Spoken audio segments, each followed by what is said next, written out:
secara nyatanya gitu ya, kita membangunkan di suatu dataran yang mungkin beda-beda gitu ya, yang datarannya misalnya yang daerah misalnya daerah R1 itu agak lebih tinggi dibanding yang lain gitu kan, maka panjang pipanya juga pastinya ada penyesuaian bagaimana dia di antara datumnya gitu ya dengan apa namanya kontur gitu ya, kontur daerahnya itu seperti apa. Jadi bisa jadi lebih panjang gitu ya, bisa jadi lebih pendek.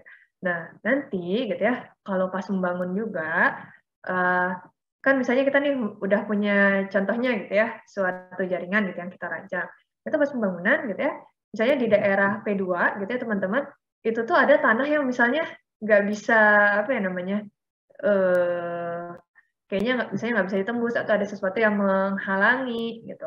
Atau ada yang membuat kita jadi kayak jalur pipanya tuh agak ditur gitu. Jadi agak yang tadinya kita gambarnya lurus gitu ya, jadi agak lebih berbelok. Nah, itu kan juga pasti akan mempengaruhi panjang pipa dan juga head-nya ya gitu. Jadi makanya biasanya sekalian pembangunan, sekalian apa gitu ya. Jadi modelnya juga gitu ya, model jaringan yang kita bikin ini akan terus dievaluasi gitu, bagaimana kira-kira kecocokannya dengan yang sedang dibangun seperti itu. Nah, untuk diameter sendiri gitu ya, itu tadi tergantung apa namanya, berapa tekanan yang kita butuhkan ya, dan juga berapa pipa yang tersedia di pasar istilahnya gitu. Jadi misalnya kita nih ya untuk menyalurkan air gitu ya, misalnya cocoknya itu pipanya 6,5 inch gitu ya. Nah, tapi ternyata di apa namanya di pasar nggak ada ukuran pipa segitu gitu aja, adanya 4 inch gitu. Kan berarti kita harus mengikuti ukuran yang ada di pasar kan kayak gitu. Nah, itu bisa kita sesuaikan. Cuman ya tadi ketika apa namanya pipanya mengecil atau pipanya membesar, itu tentu akan berpengaruh pada kecepatan dan juga pada pressure. Ya bayangkan aja teman-teman kayak misalnya apa namanya suatu jalan ya, jalan mau itu jalan tol, mau itu jalan di kota gitu ya. Ketika dia luasnya besar gitu ya, berarti kan dia bisa dilalui oleh mobil lebih banyak mobil lah kayak gitu. Apalagi mobilnya harusnya deras dan banyak. Nah, tapi ketika pipanya kecil gitu ya, menyempit gitu kan akan lebih susah kan ya si mobil itu mengalir, maksudnya melewatinya gitu kan. Nah, tapi kalau misalnya air ya tentu aja nggak sama kayak mobil. Jadi kalau pipa mengecil gitu, konsekuensinya apa? Kecepatannya akan bertambah. Kecepatannya bertambah gimana gitu ya? Apakah aman tadi ya kecepatan kalau misalnya suatu valve dibuka atau ditutup gitu kan? Tentunya itu bisa berdampak pada tadi water hammer. Nah, jadi apa namanya? Nggak masalah teman-teman masih bingung gitu ya. Gimana sih sebenarnya nentuin panjangnya gitu? Apakah saya tentuin aja gitu ya? Ya adalah ini 1000 apa misalnya 1000 meter, yang ini sekian sekian sekian gitu. Nggak apa-apa. Sekarang lagi belajar. Buat saya jadi suatu apa ya namanya? Ya jadi suatu ini aja apa namanya? Pertanyaan yang nanti teman-teman pas lagi belajar lebih lanjut gitu ya. Terutama kalau misalnya nanti kebagian gitu ya, habis lulus kerjanya di bidang konsultasi, teman-teman pastinya akan belajar lebih dalam lagi, belajar lebih banyak lagi. Gitu. Tapi untuk di kelas yang seperti ini udah cukup gitu ya, oh bisa running gitu. Teman-teman udah tahu lah paling nggak fungsinya apa namanya junction itu apa gitu ya. Untuk apa kita naruh di situ gitu kan. Bagaimana penentuannya gitu. Tadi base demand itu apa dan juga apa namanya reservoir, elevasi gitu dan lain-lain. Teman-teman udah memahami itu udah cukup bagus buat saya. Nanti yang lebih advance-nya teman-teman bisa nyari pelatihan lebih banyak lagi, teman-teman bisa nyari apa namanya kasus-kasus yang lebih apa namanya banyak lagi, real lagi gitu. Ini hanyalah tahapan awal kita belajar. Jadi ketika teman-teman udah lulus ini, pembelajaran tuh nggak berhenti di situ. Tapi justru teman-teman punya lebih banyak kesempatan gitu ya untuk belajar lebih dalam lagi gitu, terkait EPANET ini ataupun sistem penyediaan air. Terima kasih Devita dan juga Saida. Oke, Iya Ibu, saya izin stop share. Oke, siap. Kita punya berapa menit lagi? Ini 20 menit. Saya mau nge-share sedikit ya terkait WaterCat atau water gems. Jadi ini adalah suatu permodelan juga ya. What are the difference between water gems atau WaterCat dengan EPANET? Nah, water gems WaterCat ini sama kayak EPANET, tapi dia tuh lebih terintegrasi istilahnya. teman-teman bisa mengkombinasikan gitu ya pemakaian WaterCAD WaterGems ini dengan aplikasi-aplikasi lainnya. Contohnya AutoCAD bisa. Jadi kalau misalnya teman-teman punya petanya di AutoCAD, kalau misalnya di Epanet kan saya lupa sih bisa nggak ya masukin langsung file AutoCAD-nya, tapi kalau nggak salah harus ada penyesuaian terlebih dahulu gitu ya. Nah, kalau di WaterCAD atau WaterGems ini, teman-teman tuh bisa langsung memasukkan gitu ya. Jadi misalnya petanya tadi dalam AutoCAD, masukin datanya gitu dan bisa diintegrasikan. Ini ya tentu akan lebih memudahkan gitu. Jadi kita nggak perlu ribet lah gitu kan, nge-screen cap dulu, terus habis itu ngepindahin ke file bitmap dan lain-lain. Nah, ini perbedaannya apa aja? Dia lebih, katanya sih lebih mudah untuk digunakan gitu kan, lebih lengkap hidrolik elemennya dibandingkan dengan yang di Epanet.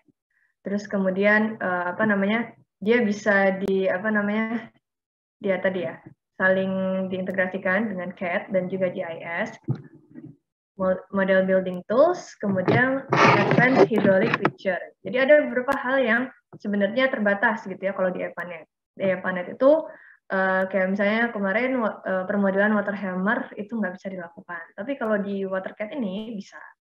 Gitu kan. Terus technical support, training plus help documentation. Nah ini ada videonya terkait perbedaannya. Nah ini ya.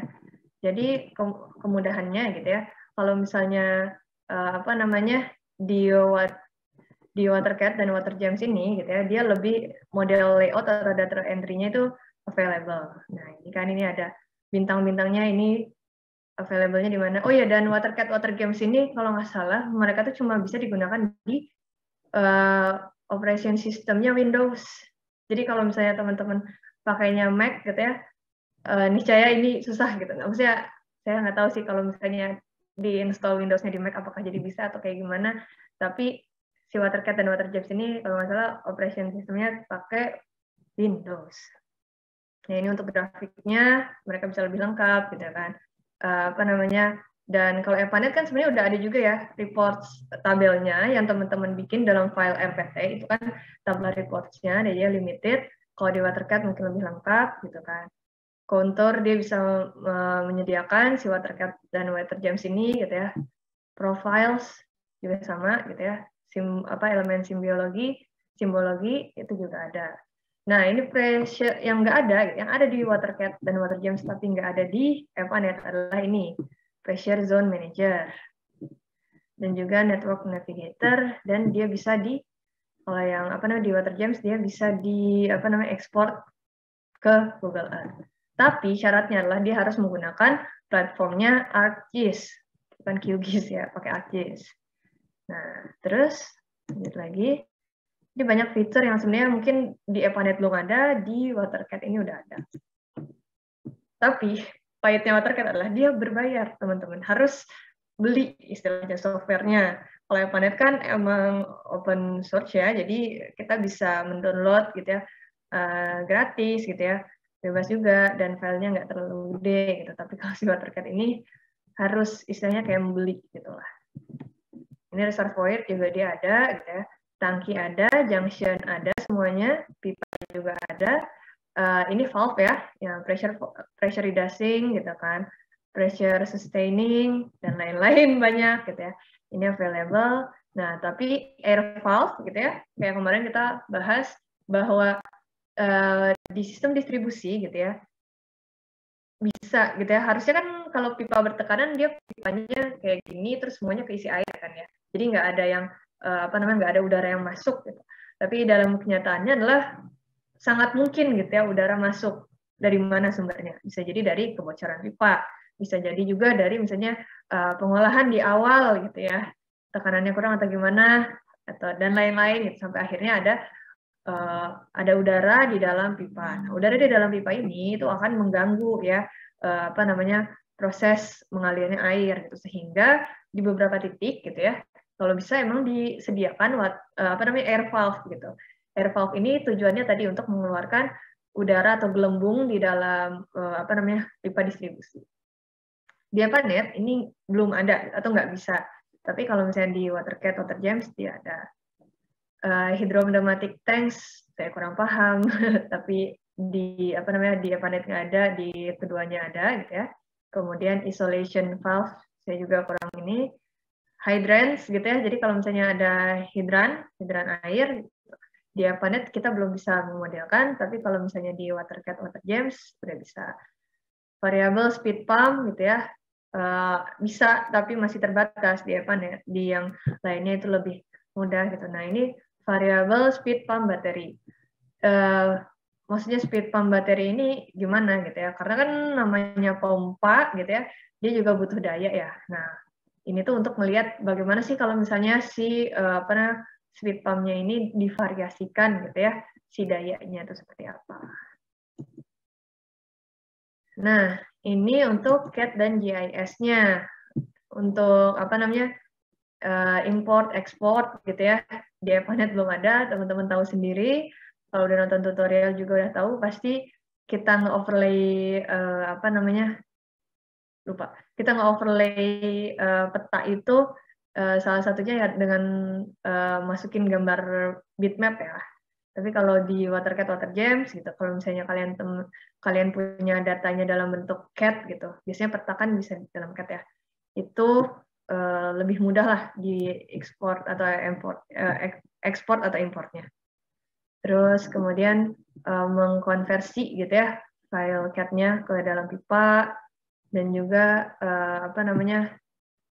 membuat ya ini apa shape file, nggak tahu juga sih.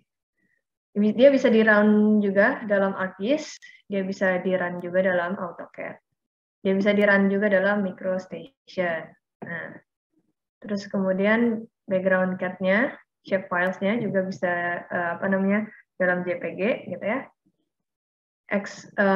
Kalau misalnya kita punya file dalam Excel gitu ya, bisa mudah untuk diimport atau diekspor ke dalam WaterCat dan WaterGems ini. Ataupun kalau misalnya ada Oracle, SQL, data, dan juga kalau misalnya mau kita punya nih datanya bentuknya dalam .NET gitu, nah, itu nggak apa-apa. Maksudnya bisa mudah diimport dalam si WaterCat dan WaterGems. Nah, ini model building tool-nya. Jadi kalau misalnya kita mau menentukan di kebutuhan demand-nya gitu ya, pakai data meter itu bisa, pakai populasi juga bisa, ataupun dari land use atau areanya. Jadi tata guna lahannya. Terus dia bisa punya library terkait material gitu yang digunakan. Misalnya pipanya mau bahan apa gitu. Mungkin itu udah available gitu ya. Nanti kan juga ngaruh ke head loss-nya sendiri, ke apanya sendiri. Kalau kita kan kemarin nentuin head loss tuh bukan dilihat dari jenis pipa ya, tapi lihat dari kayak kita nentuin dulu gitu ya, kira-kira jenis siapa, head loss-nya berapa, dan nilai head loss lah yang atau nilai head loss ya, pokoknya nilai koefisien geseknya yang kita masukkan ke dalam Epanet-nya gitu. Dan ini juga terkoneksi dengan SCADA. Jadi kalau misalnya teman-teman ya misalnya ada suatu PDAM gitu ya, atau Perumdam, mereka udah beroperasi menggunakan SCADA gitu. Terus kayak kita mau mengintegrasikan gitu ya, atau kita pengen mengevaluasi jaringan yang ada gitu. Nah, nanti juga udah tersambung dengan SCADA-nya gitu. Nah, ini tuh bisa gitu si WaterCat, WaterGems ini. Lebih mudah lah seperti itu. Terus juga bisa menambahkan gitu ya external file kayak foto, video, dan lain-lain. Kayak canggih banget, tapi sebenarnya tuh berbayar gitu, itu yang agak sedih aja. Nah, ini juga skenario manajemennya gitu ya. Dia punya automated fire flow analysis gitu kan, model calibration, juga bisa pump scheduling, karena kan kadang pompa nggak ya tadi kalau misalnya suatu perumdam udah berjalan secara otomatis gitu kan, pompa tuh bisa dinyalakannya dengan jadwal gitu, nggak perlu kita nyalain dulu ke sana gitu, nggak perlu ada operator yang secara manual menyalakan gitu. Itu bisa diatur dan juga dimodelkan dalam si WaterCat-nya. Nah, ini dia juga bisa melakukan leak detection gitu. Tapi ini ya, apa namanya, ada syarat-syaratnya nih, bintang-bintangnya. Terus kemudian kalau misalnya mau ada perencanaan gitu ya, pembaruan pipa gitu. Nah, ini juga bisa. Ini water hammer modeling. Mana lagi? Dan ini yang terakhir kalau nggak salah. Ini training dan technical support-nya. Jadi apa aja yang apa namanya included gitu ya dalam si WaterCat ini, kalau misalnya beli gitu ya, udah terkoneksi juga dengan internet forumnya gitu kan. Biasanya orang-orang bingung gitu kan, ini kayak gimana sih menggunainnya gitu. Ada orang yang lebih berpengalaman dan apa namanya willing untuk membantu gitu kan, share terkait bagaimana dia udah apa namanya pernah menghadapi suatu permasalahan gitu yang misalnya pernah kita hadapi. Nah, ini tuh juga available gitu. Terus ada juga modeling book sama textbooknya. Walaupun sebenarnya EPANET juga udah ada, tapi yang kemarin saya share itu bukan apa namanya, bukan buku yang dibuat oleh EPANET-nya, tapi lebih kepada orang yang udah terbiasa menggunakan EPANET. Nah, dia itu sharing terkait pengalaman dia gitu dalam buku tersebut gitu, dan bagaimana dia apa namanya menangani gitu kasus-kasus yang dia pernah hadapi.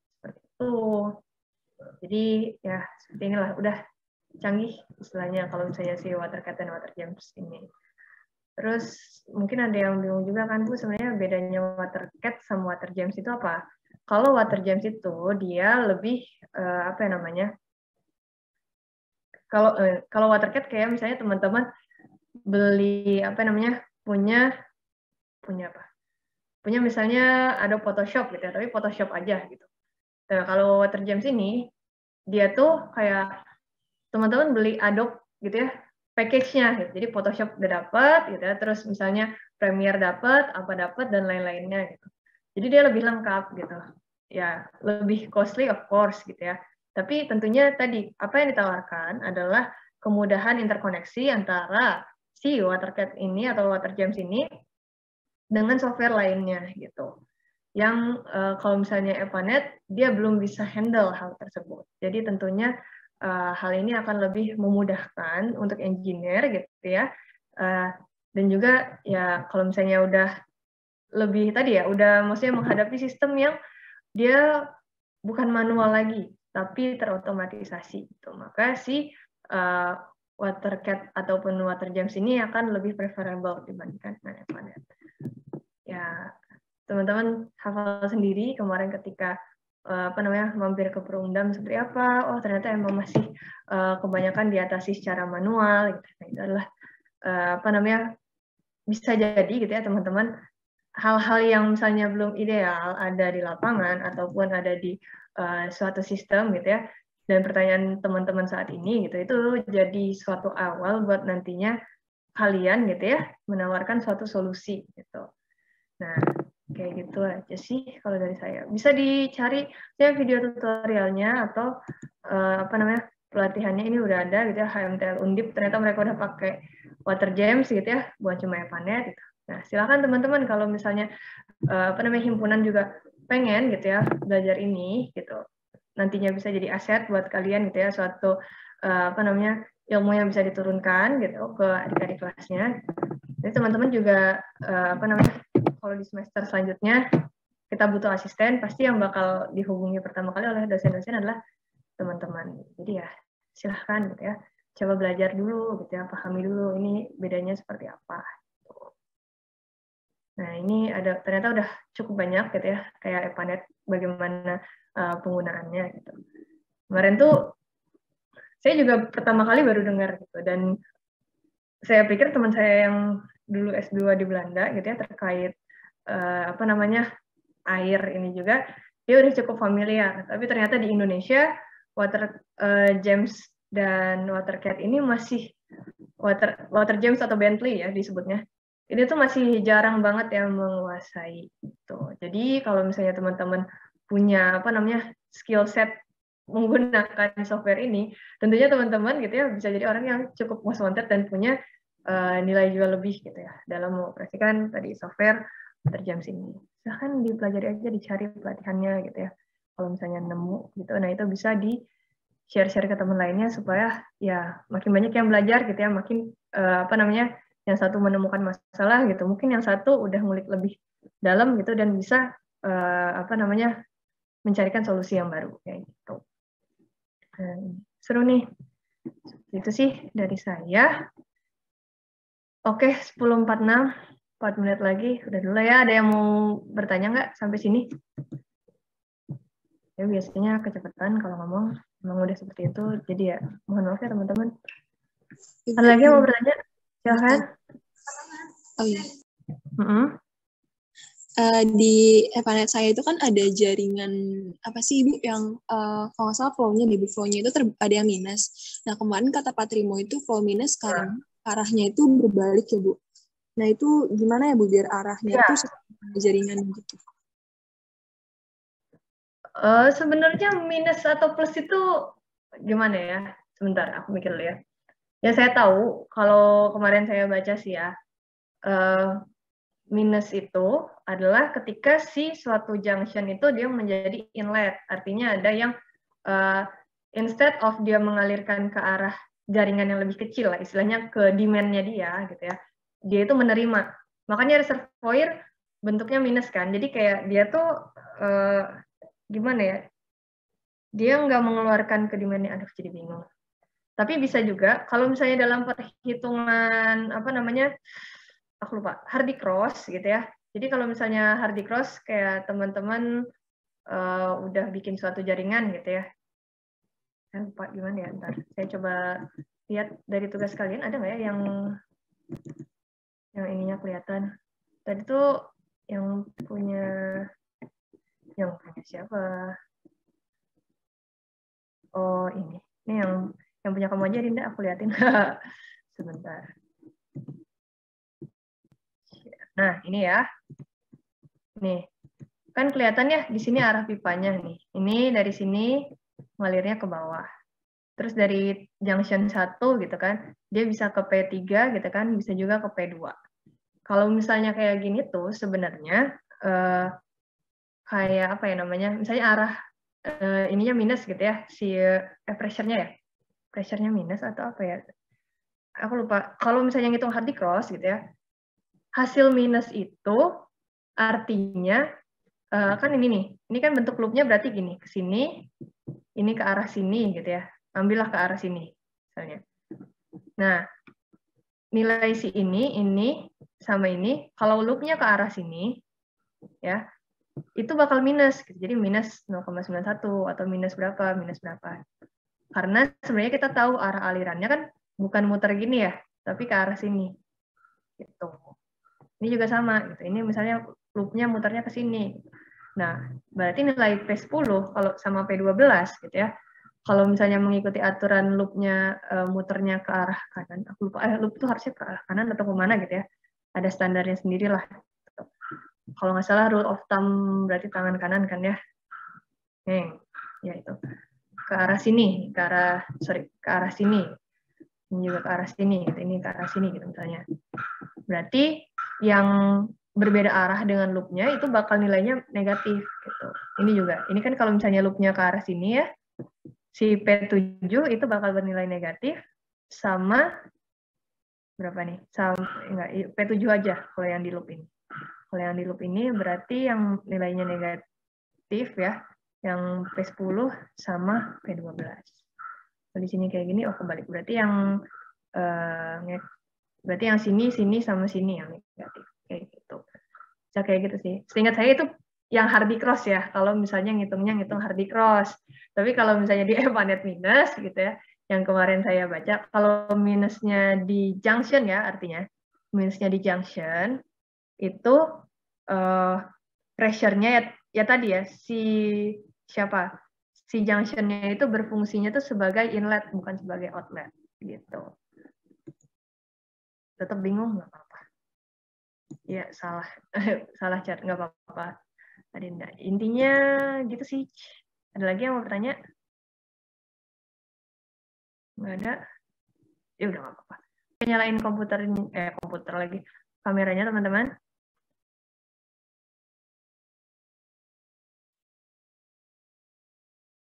Oke.